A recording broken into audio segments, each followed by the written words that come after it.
ಅವನು ಏನು ಹೇಳ್ತಾನೆ ಏನೋ, ಅವ್ರು ಏನು ಹೇಳ್ತಾರೇನೋ, ಇವರು ಏನು ಹೇಳ್ತಾರೆ ಏನೋ, ಅಮ್ಮನೂ ಹೇಳ್ತಾರೆ ಅವ್ರು ಏನು ಹೇಳ್ತಾರೆ ಸುಮ್ಮನೆ ಈ ಅವರು ಯಾರು ಅಂತ ಇವತ್ತಿನವರೆಗೆ ಗೊತ್ತಿಲ್ಲ ಸ್ವಾಮಿ ನನಗೆ.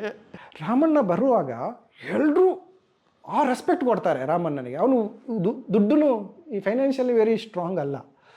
ಹೆಂಗೆ ಮಾಡ್ತಾರೆ ಅನ್ನುವಂಥದ್ದು ನಾವು ನೋಡುವ. ಅವ್ರ ಬಾಡಿ ಲ್ಯಾಂಗ್ವೇಜ್ ಹಾಗೆ ಟಕ್ ಟಕ್ ಟಕ್ ಅಂತ ಬರ್ತಾರೆ, ಅವರು ತೋರಿಸ್ಕೊಳ್ಳೋದೇ ಇಲ್ಲ. ಮುಂದೆ SSLC ಫೈಲ್ ನನಗೆ ಲೆಕ್ಕಾಚಾರ ಹೆಚ್ಚು ಬರಲ್ಲ ಇವತ್ತಿಗೂ. ಕುಡಿಸಿ ಕಳಿಸೋದು ನಮ್ಮದು ಅದು ನಂದು ಏನೋ ಸಮಸ್ಯೆ, ರೈಟ್ ಬ್ರೈನ್ ಸ್ಟ್ರಾಂಗ್ ಇದೆ, ಲೆಫ್ಟ್ ಬ್ರೈನ್ ವೀಕ್ ಇದೆ. ಸೊ ಆವಾಗ ಅದು ಯಾರು ಎಣಿಸಿರಲಿಲ್ಲ ಅವಾಗ. ಯೂಸ್ಲೆಸ್ ಫೆಲೋ, ವೇಸ್ಟ್ ಬಾಡಿ, ಆ ಒಂದು ಅವಮಾನ ಇದು ಅದನ್ನೆಲ್ಲ ನಾವು ತುಂಬ ಜನ ಕಲ್ಲು ಬಿಸಾಡ್ತಾರೆ ನಿಮಗೆ. ಪೀಪಲ್ ನನಗೆ ನಕ್ಕಿದ್ದೇ ಇದೆ, ಸೀರಿಯಸ್ಲಿ ನಕ್ಕಿದ್ದಾರೆ ಇವರು. ನಾನು ಹೇಳುವಾಗ ಕೆಲವೊಂದು ವಿಷಯ ನಕ್ಕಿದ್ದಾರೆ. ಕಲ್ಲು ಬಿಸಾಡ್ತಾರೆ. ಕಲ್ಲು ಯಾರಿಗೆ ಬಿಸಾಡ್ತಾರೆ ಹೇಳಿ? ನೀವು ಬೇವಿನ ಮರಕ್ಕೆ ಜಾಲಿ ಮರಕ್ಕೆ ಕಲ್ಲು ಬಿಸಾಡ್ತೀರಾ? ಇಲ್ಲಲ್ಲ. ಯಾವುದೇ ಕಲ್ಲು ಬಿಸಾಡ್ತೀವಿ? ಮಾವಿನ ಮರಕ್ಕೆ ತಾನೆ. ಎಲ್ಲಿ ಫಲ ಇದೆ ಅಲ್ಲಿಗೆ ಕಲ್ಲು ಬಿಸಾಡೋದು. ಅದನ್ನೇ ಕಲ್ಲನ್ನು ಹೆಕ್ಕಬೇಕು, ಅದನ್ನೇ ಅಟ್ಟಿಕೊಂಡು ಮನೆ ಕಟ್ಟಬೇಕು. ಆಗ ಮಾತ್ರ. ಇಲ್ಲ ಅವ್ರು ಹೆಂಗಾಲ್ತಾರೋ ಏನೋ ನಮ್ಮನ್ನೆಲ್ಲ ಹಾಳು ಮಾಡಿದ ದೊಡ್ಡ ಒಂದೇ ಒಂದು ವ್ಯಕ್ತಿ ಇದ್ದಾನಲ್ಲ, ಚಿಕ್ಕಂದಿನ ನಮಗೆ ಹೇಳ್ಕೊಡು ಒಬ್ಬ ವ್ಯಕ್ತಿ ಇದ್ದಾನೆ ನಮ್ಮನ್ನೆಲ್ಲ ಹಾಳು ಮಾಡಿರೋದು. ನಿಮಗೆ ಅವರು ಹೇಳಿರ್ಬೋದು ಆ ವ್ಯಕ್ತಿ. ಅವನು ಏನು ಹೇಳ್ತಾನೆ ಏನೋ, ಅವ್ರು ಏನು ಹೇಳ್ತಾರೇನೋ, ಇವರು ಏನು ಹೇಳ್ತಾರೆ ಏನೋ, ಅಮ್ಮನೂ ಹೇಳ್ತಾರೆ ಅವ್ರು ಏನು ಹೇಳ್ತಾರೆ ಸುಮ್ಮನೆ ಈ ಅವರು ಯಾರು ಅಂತ ಇವತ್ತಿನವರೆಗೆ ಗೊತ್ತಿಲ್ಲ ಸ್ವಾಮಿ ನನಗೆ. ಅವತ್ತು ಇವರು ಹೇಳ್ತಾರೆ, ಇವರು ಹೇಳ್ತಾರೆ, ಅವ್ರು ಹೇಳ್ತಾರೆ. ಅವರಿಗೋಸ್ಕರ ನಾವು ಹೀಗಿರೋದು, ಅವರಿಗೋಸ್ಕರ ಹಂಗಿರ್ಬೇಕು, ಅವ್ರು ಏನು ಹೇಳ್ತಾರೆ ಹಿಂಗಿರಬೇಕು. ನೀವು ಇಂಟರ್ ಕಾಸ್ಟ್ ಮ್ಯಾರೇಜ್ ಆಗಿದ್ದೀರಿ, ಅಮ್ಮ ಎಷ್ಟು ಚಿಕ್ಕಂದಿನ ಹೇಳಿರ್ಬೇಕು, ಅವರೇನು ಹೇಳ್ತಾರೆ, ಯು ಆರ್ ನಾಟ್ ಹ್ಯಾಪಿ. ನೀವೇನಾದರೂ ಬೇರೆ ಅದನ್ನು ಬಿಟ್ಟುಕೊಟ್ರೆ ನೀವೇನಾದರೂ ಮಾಡಿದಿದ್ರೆ ಅವರು ಬಂದು ನಿಮ್ಮನ್ನು ಸರಿ ಮಾಡ್ತಾನೆ ಇಲ್ಲಿ? ಅವರಿಲ್ಲ. ದಟ್ ಈಸ್ ಅವನನ್ನು ನೋಡಬೇಕು ನನಗೆ ಎಲ್ಲಿದ್ದಾನಂತ, ಆ ವ್ಯಕ್ತಿ ಎಲ್ಲಿದ್ದಾರೆ. ಇಷ್ಟು ನನಗೆ ಸಿಕ್ಕಿಲ್ಲ. ಅವನನ್ನು ಕ್ಯಾರೆ ಮಾಡಿಲ್ಲ. ತುಂಬ ಜನ ಹೇಳ್ತಾರೆ ಅವ್ರು ಹಿಂಗೆ ಹೇಳ್ತಾರೆ ಏನೋ, ಏನು ಅನ್ನಿಸ್ತದೆ ಅಂದ್ಕೋತಾರೆ ಅವರು ಯಾರಪ್ಪ ಗುರು, ಯಾರು ಗುರು, ಬರೀ ಗುರು ಒಮ್ಮೆ ಮುಂದೆ ತೋರಿಸ ಅವರನ್ನು ಯಾರು ಅಂತ ನಾನು ಒಂದ್ಸಲ ನೋಡ್ತೇನೆ. ನಾನು ತಮಾಷೆಯಾಗಿ ಹೇಳಿರ್ಬೋದು, this is very important. What other people think is none of your business. What you think about yourself, that is the important things. ಬೇರೆಯವ್ರು ಏನು ತಿಳ್ಕೊಳ್ತಾರ, ಯಾಕಂದರೆ ಯಾರೂ ನಿಮ್ಮ ಹೆಲ್ಪ್ಗೆ ಬರಲ್ಲ. ಅದನ್ನು ಫಸ್ಟ್ ತಿಳ್ಕೊಳ್ಳಿ. Yourself is the best friend ನಿಮಗೇನೆ. ನಿಮ್ಮ ನೆರಳೇ ನಿಮ್ಮದು, ನೀವೇ ನಿಮ್ಮದು. ನಿಮ್ಮ ಬೆಸ್ಟ್ ಫ್ರೆಂಡ್, ಲೈಫ್ ಪಾರ್ಟ್ನರೇ ನೀವು. ಲೈಫ್ ಪಾರ್ಟ್ನರ್ ನೋಡಬೇಕಾದ್ರೆ ಅದು ಆರೋಗ್ಯವನ್ನು ನೀವೇ ಚೆನ್ನಾಗಿ ನೋಡಬೇಕು. ಅದನ್ನು ಚೆನ್ನಾಗಿ ಪಾಸಿಟಿವ್ ಆಗಿ ಯೋಚನೆ ಮಾಡಿ ನೀವೇ ನಿಮ್ಮನ್ನು ಟ್ರೀಟ್ ಮಾಡಿದರೆ ಬೇರೆ ಯಾರು ಮಾಡಲಿ? ಯಾರಾದರೂ ಏನೋ ಬೇರೆಯವರು ನಮಗೇನಾದರೂ ಚೂರಿಯಲ್ಲಿ ಟ್ರೈ ಮಾಡಿದರೆ, ನಿಮಗೆ ಟ್ರೈ ಮಾಡಿದರೆ ಚುಚ್ಚಲಿಕ್ಕೆ ನನಗೆ ಹೆಲ್ಪ್ ಮಾಡ್ಬೋದು, ತಡಿಬೋದು, ನಾನೆಲ್ಲ ಮಾಡ್ಬೋದು. I can protect you. ನನ್ನ ಕ್ವಶನ್ ಏನಿಲ್ಲ, ಅವರಲ್ಲ, ನಿಮ್ಮನ್ನೇ ನೀವು ಸ್ಟಾಪ್ ಮಾಡಿದರೆ ನಾನೇನು ಮಾಡಲಿಕ್ಕೆ ಆಗತ್ತೆ? ಐ ಥಿಂಕ್ ಅರ್ಥ ಆಗಿದೆ ಅಂತ ಅನ್ನಿಸ್ತದೆ. ಇದು ತುಂಬ ಡೆಪ್ತ್ ಇದೆ ಇದು.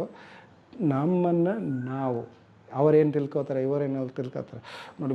ಕಷ್ಟಪಟ್ಟು ಏನಾದರೂ ಅವರು ಇವತ್ತಿನ ಪ್ರಪಂಚದಲ್ಲಿ ಏನಿದ್ದಾರೆ ಅಂದರೆ ಅವರಿಗೋಸ್ಕರ, ಬೇರೆಯವರಿಗೋಸ್ಕರ ಆಡಂಬರಗಳನ್ನು ತೋರಿಸ್ತಾ ಇದೆ. ಅವ್ರ ವೈಫ್ ಹೇಳ್ತಾರೆ, ನನಗೆ ಅದೆಲ್ಲ ಇಲ್ಲವೇ ಇಲ್ಲ. ಈಗ ಚಿನ್ನ ಯಾಕೆ ಹಾಕ್ಕೊಂಡಿದ್ದೆ ಅಂದರೆ ಒಂದು ಕಾಲದಲ್ಲಿ ಇದು ಹಡ ಬಿಟ್ಟು ನನಗೆ ಎಜುಕೇಷನ್ಗೆ ಹೆಲ್ಪ್ ಆಗಿದೆ. ಅದಕ್ಕೆ ಅದು ಪ್ರೀತಿ ಅದರ ಮೇಲೆ. It is not showing others, it is for loving. ಏನೇ ಮಾಡಿದಾದರೂ ಸೆಲ್ಫ್ಗೆ ಮಾಡಿ, ಸ್ವಾರ್ಥಿಗಳಾಗಿ. ಇದು ವೆರಿ ಕಾಂಟ್ರವರ್ಷಲ್. ಸ್ವಾರ್ಥ ಅನ್ನುವಂಥದ್ದು ಏನಂದರೆ ನಮ್ಮನ್ನು ಇತರನಿಗೆ ಅನ್ಯಾಯ ಮಾಡೋದಲ್ಲ, ನಮ್ಮನ್ನು ನಾವು ಸೆಲ್ಫಾಗಿ ಪ್ರೀತಿಸೋದು. ನಮಗೆ ನಾವು, if you lift yourself, you can lift others. If you don't lift, ನಿಮ್ಮನ್ನೇ ನೀವು ಲಿಫ್ಟ್ ಮಾಡಿ ತಾಕತ್ತಿಲ್ಲದರೆ ಬೇರೆಯವರನ್ನು ಹೆಂಗೆ ಎತ್ತಲಿಕ್ಕೆ ಆಗುತ್ತೆ ನಮಗೆ? ಅದಕ್ಕೆ ಕಾರಣ ಸ್ವಾರ್ಥಿಗಳಂದರೆ ಮತ್ತೊಬ್ಬರನ್ನು ತುಳಿದು ಇದು ಮಾಡೋದಲ್ಲ, ತೊಂದರೆಗೊಳಗಾಗೋದಲ್ಲ. ನಿಮ್ಮನ್ನು ನೀವು ಮೇಲೆ ಎತ್ತುವಷ್ಟು ಸ್ವಾರ್ಥಿಗಳಾಗಿ. ನೀವು ಈ ಎಲ್ಲ ಸಕ್ಸಸ್ಫುಲ್ ಸೂತ್ರಗಳನ್ನು ಇಟ್ಕೊಂಡು ಒಬ್ಬ ಬೆಸ್ಟ್ ಪರ್ಸನ್ನ ಎಕ್ಸಾಂಪಲ್ ಆಗಿ ನಮ್ಮ ಮುಂದೆ ಇಡೋದಾದರೆ ಯಾರಾಗಿರ್ತಾರೆ ಆ ಬೆಸ್ಟ್ ಪರ್ಸನ್? ಆ ಬೆಸ್ಟ್ ಪರ್ಸನನ್ನು ಎಕ್ಸಾಂಪಲ್ ಇಟ್ಕೊಳ್ಳೋದು ದೊಡ್ಡ ತಪ್ಪು ಅಂತ ಹೇಳ್ತಿರ್ತೀನಿ. ಅದು ಅವರ ಲೈಫ್. ನೀವು ಅದೇ ನಮ್ಮ ಸಮಸ್ಯೆ ಏನಂದರೆ ಆ ಬೆಸ್ಟ್ ಪರ್ಸನನ್ನು ಇಟ್ಕೊಳ್ತೀವಿ, ಅವರ ಸಕ್ಸಸ್ಸನ್ನು ಕಾಪಿ ಮಾಡಲಿಕ್ಕೆ ಟ್ರೈ ಮಾಡ್ತೇವೆ. ಅವರ ಸ್ಟ್ರಗಲನ್ನು ನಾವು ಯಾವತ್ತೂ ನೋಡೋದಿಲ್ಲ. People try to copy the success, best things, but people never try to copy the behind, ಅದರ ಹಿಂದೆ ಅದನ್ನು ಮಾಡೋದೇ ಇಲ್ಲ. ಎಲ್ಲರಿಗೂ ಇಮಿಡಿಯೇಟ್ಲಿ ಸಕ್ಸಸ್ ಬೇಕು. ಸೊ ಅವ್ರು ಚೆನ್ನಾಗಾಗಿದ್ರೆ ಅವರೇನೋ ಸಕ್ಸಸ್ ಮಾಡಿ ಏನೋ ಇದು ಮಾಡಿದ್ರಾ, ನಾನು ಮಾಡ್ತೀನಿ, ಬಟ್ ಅವರ ದಾರಿ ಏನು ಅದು ಯಾರಿಗೆ ಬೇಡ. ಈಗ ಯಾರೋ ಒಬ್ಬ ಒಳ್ಳೆ ವೈಲಿನ್ ನುಡಿಸ್ತಾ ಇದ್ದಾನಂತೆ ವೇದಿಕೆಯಲ್ಲಿ. ಆಗ ಬಂದು ಅದ್ಭುತ ಸ್ವಾಮಿ, ಎಷ್ಟು ಚೆನ್ನಾಗಿ ಮಾಡಿದ್ದೀರಿ ಅನ್ನುವಂಥದ್ದು, ರಿಯಲಿ ಗ್ರೇಟ್ ಅಂತ ಹೇಳಿದ್ರಂತೆ. ನನಗೂ ಆಗಬೇಕು, ನಾನು ನಿಮ್ಮಂತೆ ಏನೋ ನಾನು ನುಡಿಸ್ತೇನೆ ಅಂತ. ಆಗ ಅವ್ರು ಹೇಳ್ತಾರೆ, ನಾನಿವತ್ತು ನುಡಿಸಿದ್ದೇನೆ 1 ನಿಮಿಷ ಹೌದು, ಆದರೆ 10 ವರ್ಷದ ಶ್ರಮ ಇದೆ ಅದರ ಹಿಂದೆ. This is very important. ನೀವು ನಾಡ್ದು ಸಕ್ಸಸ್ ಆಗೇ ಆಗ್ತೀರಾ. ಆಗ ಒಂದು ಕಡೆಯಲ್ಲಿ ಯಾರೋ ನಿಮ್ಮನ್ನು ಇಂಟರ್ವ್ಯೂ ಮಾಡ್ತಾರೆ, ಇಷ್ಟು ದೊಡ್ಡ ಚಾನಲನ್ನು ಮಾಡಲಿಕ್ಕೆ ಹೇಗೆ ಸಾಧ್ಯ? ಆಗ 6 ಗಂಟೆಯಿಂದ 6 ಗಂಟೆಯದ್ದು ಕೆಲಸ ಇದೆ ಅಲ್ಲ, ಅದು ಬೇಡ ಯಾರಿಗೂ. They want that, but there is no ಹಿಂದಿನ ನೀವು ಇದಿದೆಯಲ್ಲ ಆ ದಾರಿಯನ್ನೇ ನೀವು ಮಾಡೆಲ್ ಆಗಿ ತೆಗೆದುಕೊಳ್ಬೇಕೆ ವಿನಃ ಆ ಸಕ್ಸಸ್ ಬೆಸ್ಟ್ ಅನ್ನುವಂಥದ್ದು ಒಬ್ಬ ವ್ಯಕ್ತಿ ಅನ್ನುವಂಥದ್ದು ಅಲ್ಲ. ಅದು ಮಾಡಿದರೆ ನಾವು ಸೋಲ್ತೇವೆ. ಎಷ್ಟರೂ don't copy the success, copy the process. ಅದಕ್ಕೆ ಕೃಷ್ಣ ಭಗವದ್ಗೀತೆಯಲ್ಲಿ ಹೇಳ್ತಾನೆ, ಏನು ಕರ್ಮಣ್ಯೇವಾಧಿಕಾರಸ್ಥೆ ಮಹಾಬಲೇಶು ಕದಾಚನ. ನೀನು ನಿನ್ನ ಪ್ರೋಸೆಸ್ಗೆ ಫೋಕಸ್ ಮಾಡು, ರಿಸಲ್ಟ್ ಬಿಟ್ಬಿಡು. ನಾವು ರಿಸಲ್ಟಿಗೆ ಫೋಕಸ್ ಮಾಡ್ತೇವೆ, ಪ್ರೋಸೆಸ್ ಬಿಟ್ಟುಬಿಡ್ತೇವೆ. ಅರ್ಥ ಆಯ್ತಿದೆ ನಿಮಗೆ? ಸೊ ಪ್ರೋಸೆಸ್, ಪ್ರಕ್ರಿಯೆಗೆ ಫಾಲೋ ಮಾಡಿ, ಅದನ್ನು ಬೆಸ್ಟಾಗಿ ತಗೊಳ್ಳಿ ಆ ಪ್ರಕ್ರಿಯೆಯನ್ನು. ಆ ರಿಸಲ್ಟ್ ಬಿಟ್ಟುಬಿಡಿ, ತಂದಷ್ಟಕ್ಕೆ ಬರುತ್ತೆ. ಯಾಕಂದರೆ ಕಾರಣಕ್ಕೆ ಪರಿಣಾಮ ಇದ್ದೇ ಇದೆ, ಇದು ಪ್ರಕೃತಿ ನಿಯಮ. ಅದರ ಬೆಸ್ಟ್ ಸಕ್ಸಸ್ಫುಲ್ ಸ್ಟೋರೀಸ್ ಹೇಳಿ ಸರ್, ಕೇಳೋಣ. ನನಗೆ ಬೆಸ್ಟ್ ಸಕ್ಸಸ್ಫುಲ್, ನನಗೆ ನಾನು ಕತೆ ಹೇಳ್ತೇನೆ, ಯಾಕಂದರೆ ಇದು ಎಲ್ಲೂ ಪುಸ್ತಕದಲ್ಲಿ ಸಿಗಲ್ಲ. ಒಬ್ಬರು ಇದು ಏನಕ್ಕೆ ಎಕ್ಸಾಂಪಲ್ ಆಗಿ ಹೇಳ್ತಿದ್ರೆ ಅನ್ನೋದು ಒಂದು ಲೈನ್ ಹೇಳ್ಬಿಟ್ಟು ಹೇಳಿ ಕತೆನ. ಅಲ್ಲಲ್ಲ, ಅದು ಲಾಸ್ಟಿಗೆ ನಿಮಗೆ ಅರ್ಥ ಆಗುತ್ತೆ ನಾನು ಏನಕ್ಕೆ ಹೇಳ್ತಿದ್ದೀನಿ ಅಂತ. ಫಸ್ಟಿಗೆ ಹೇಳಿದ್ರೆ ನೀವು ಅದಕ್ಕೆ ಸ್ಟಿಕನ್ ಆಗಿಬಿಡ್ತೀರಿ, ಇದಕ್ಕೇನೆ ಹೇಳ್ತಿದ್ದಾರೆ ಅನ್ನುವಂಥದ್ದು. ರಾಮಣ್ಣ ಓದಲಿಕ್ಕೆ ಬರೀಲಿಕ್ಕೆ ಬರ್ತಾ ಇಲ್ಲ. ನಾನು ಹೆಸರು ಚೇಂಜ್ ಮಾಡಿದ್ದೇನೆ ಬೇಕಂತಲೇ. ಓದಲಿಕ್ಕೆ ಬರಲಿಕ್ಕೆ ಬರೆಯಿಲ್ಲ, ನೋಡೋಕ್ಕೆ ಚೆನ್ನಾಗಿಲ್ಲ. ಅವ್ರು ನೋಡೋಕ್ಕೆ ಒಂಥರ ಚೆನ್ನಾಗಿಲ್ಲ ಅಂದರೆ ನನ್ನ ಪ್ರಕಾರ ಚೆನ್ನಾಗಿದ್ದಾರೆ, ಅವರ ಬೇರೆಯವ್ರದ್ದು ಅವರು ಒಂಥರ ಇದ್ದಿದ್ದಾರೆ, ತುಂಬ ಕುಳ್ಳಕ್ಕಿದ್ದಾರೆ ಅವರು. ಓಕೆ, ಅಂದರೆ ಮತ್ತು ರಾಮಣ್ಣಗೆ ಓದಲಿಕ್ಕೆ ಬರೀಲಿಕ್ಕೆ ಬರ್ತಾ ಇಲ್ಲ. ಓಕೆ, ಕನ್ನಡ ಮಾತಾಡ್ಲಿಕ್ಕೆ ಬರ್ತದೆ, ಇಂಗ್ಲೀಷ್ ಅಂತ ಶಬ್ದನೇ ಬರಲ್ಲ. ಬಟ್ ರಾಮಣ್ಣ ಒಂದು ಅವರ ಪಂಚಾಯತ್ನಲ್ಲಿ ಎಲ್ಲ ಆ್ಯಕ್ಟಿವ್ ಇದ್ದಾರೆ. ರಾಮಣ್ಣ ಬರುವಾಗ ಎಲ್ಲರೂ ಆ ರೆಸ್ಪೆಕ್ಟ್ ಕೊಡ್ತಾರೆ ರಾಮಣ್ಣನಿಗೆ. ಅವನು ದುಡ್ಡು ಈ ಫೈನಾನ್ಷಿಯಲಿ ವೆರಿ ಸ್ಟ್ರಾಂಗ್ ಅಲ್ಲ. ಹೇಗೆ ಮಾಡ್ತಾರೆ ಅನ್ನುವಂಥದ್ದು ನಾವು ನೋಡುವಾಗ ಅವ್ರದ್ದು ಬಾಡಿ ಲ್ಯಾಂಗ್ವೇಜ್ ಹಾಗೆ ಟಕ್ ಟಕ್ ಟಕ್ ಅಂತ ಬರ್ತಾರೆ. ಅವರು ತೋರಿಸ್ಕೊಳ್ಳೋದೇ ಇಲ್ಲ, ನನ್ನ ಹತ್ರ ಎಲ್ಲ ಇದೆ ಅಂತಲೇ ಅವ್ರ ಬಾಡಿ ಲ್ಯಾಂಗ್ವೇಜ್. ಒಂದು ಸಲ ಅವರೇ ಹೇಳಿದ್ದು, ದಿ ಕಮಿಷನರ್ ಆಫೀಸ್ಗೆ ಹೋದ್ರೆ ಏನೋ ಒಂದು ಸೈನ್ ಹಾಕ್ಲಿಕ್ಕಿತ್ತು, ಅವರು ಬರುವ ಸ್ಟೈಲಿಗೆ ನೋಡಿ ಇವನು ಪಿಯೋನ್ ಇರ್ತಾನಲ್ಲ ಅಲ್ಲಿ ಸೆಲ್ಯೂಟ್ ಹೊಡೆದ. ಅವ್ರು ನೋಡಿದ ಕೂಡಲೇ ಅಲ್ಲಿ ಕಮಿಷನ್ ಮತ್ತೊಬ್ಬರು ಹಾಕಿದ್ರೆ ಸೈನ್ ಮಾಡ್ಕೊಂಡು ಟಕ್ಕ ವಾಪಸ್ ಹೋದ. ಹಾಗೆ ಇವರು ಕೇಳ್ತಾರಂತೆ, ಇವರು ಆಫೀಸರು, ಯಾರು ಅವರು? ಆವಾಗ ಅವ್ರು ಹೇಳ್ತಾರೆ, ನಂಗೆ ಗೊತ್ತಿಲ್ಲ. ಮತ್ತು ನೀವು ಹಾಗೆ ನಾನು ಹೇಳಿದೆ ನಿಮ್ಮನ್ನು ನೋಡಲಿಕ್ಕೆ ಬಂದಿದ್ದಾರೆ, ಅದಕ್ಕೋಸ್ಕರ ಆ ಥರ ಒಂದು ಪರ್ಸನಾಲಿಟಿ. ಒಂದು ಸಲ ರಾಮಣ್ಣ ನಮಗೆ ಸಿಕ್ಕಿಬಿಟ್ರು ನೇರ. ರಾಮಣ್ಣ ಕೇಳೋಕ್ಕೆ ನಾನು ಟ್ರೈ ಮಾಡಿದೆ, ರಾಮಣ್ಣ ಎಲ್ಲರೂ ನಿಮ್ಮ ಸೀಕ್ರೆಟ್ ಏನು ಹೇಳಿ ಅಂತ. ನೀವು ಸಕ್ಸಸ್ಫುಲ್ ಅದಕ್ಕೆ ನಾನು ಈ ಕತೆ ಹೇಳ್ತೇನೆ. ನಿಮ್ಮ ಸೀಕ್ರೆಟ್ ಏನು ಅಂಥದ್ದು ಏನು ನಿಮ್ಮ ಹತ್ರ ಇದೆ? ಎಲ್ಲರೂ ನಿಮ್ಮ ಹತ್ರ ನೀವು ಬರಲಿಕ್ಕೆ ಎಲ್ಲ ಇದೆ, ಏನಾದರೂ ಇರಬೇಕಲ್ಲ, ಯಾವ ಮ್ಯಾನೇಜ್ಮೆಂಟ್ ಟೆಕ್ನಿಕನ್ನು ನೀವು ಯೂಸ್ ಮಾಡ್ತಿದ್ದೀರಿ ನಿಮ್ಮದು ಇದಕ್ಕೆ? ಅವತ್ತು ರಾಮಣ್ಣ ಹೇಳಿದ ಮಾತು ನಾನು ಮ್ಯಾನೇಜ್ಮೆಂಟ್ ಪುಸ್ತಕದಲ್ಲೇ ಇವತ್ತಿಗೂ ನಾನು ಅದನ್ನು ಪಾಲಿಸ್ತಿದ್ದೇನೆ.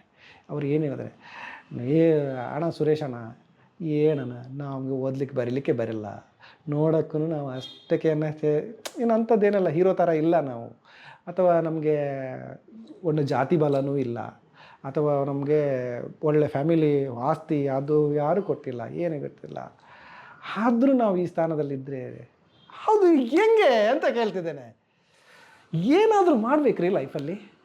ಹೌದೌದು, ಏನಾದರೂ ಮಾಡಬೇಕು, ಮತ್ತು ಏನಾದರೂ ಮಾಡಬೇಕು, ಹೌದು ಏನಾದರೂ ಮಾಡ್ಬೇಕು, ಹೆಂಗೆ ಅಂತ ಕೇಳಿದೆ. ಹೆಂಗೆ ಸರ್, ಏನು ಟೆಕ್ನಿಕ್ ಏನು? ಅವನು ಏನು ಟೆಕ್ನಿಕ್ ಹೇಳ್ತಾನಂದರೆ ರಾಮಣ್ಣ, ನಾನು ಏನಿಲ್ಲ ಸರ್, ಸಿಂಪಲ್ ಸರ್, ನಾವು ಏನು ಬರ್ತೇವೆ ಇಲ್ಲಿ ನಮ್ಮ ಬೆಳಗ್ಗೆ ಎದ್ದು ನಾನು ಒಂದೇ ಥಿಂಕ್ ಮಾಡೋದು, ನಮ್ಮ ಮುಂದೆ ಕತ್ತೆಗಳು ಓಡ್ತಾ ಇದ್ದಾವೆ.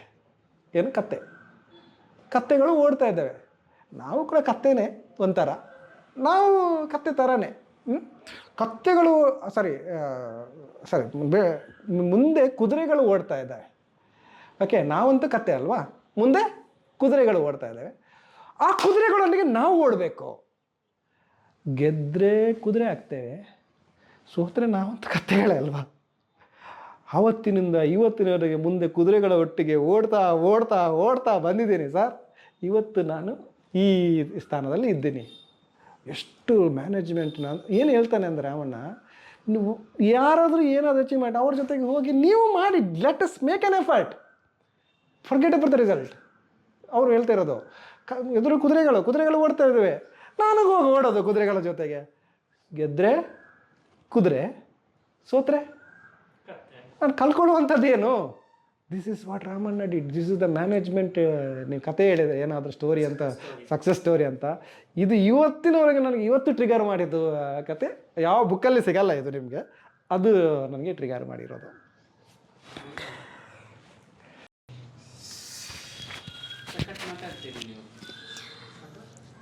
ಇಲ್ಲ ಇನ್ನೊಂದು ನಮ್ಮದು ಸುರೇಶ್ ಚಿತ್ರಾಪಿ ಇದೆ. ಹ್ಯಾಪಿ ಲೈಫ್ ಇದು.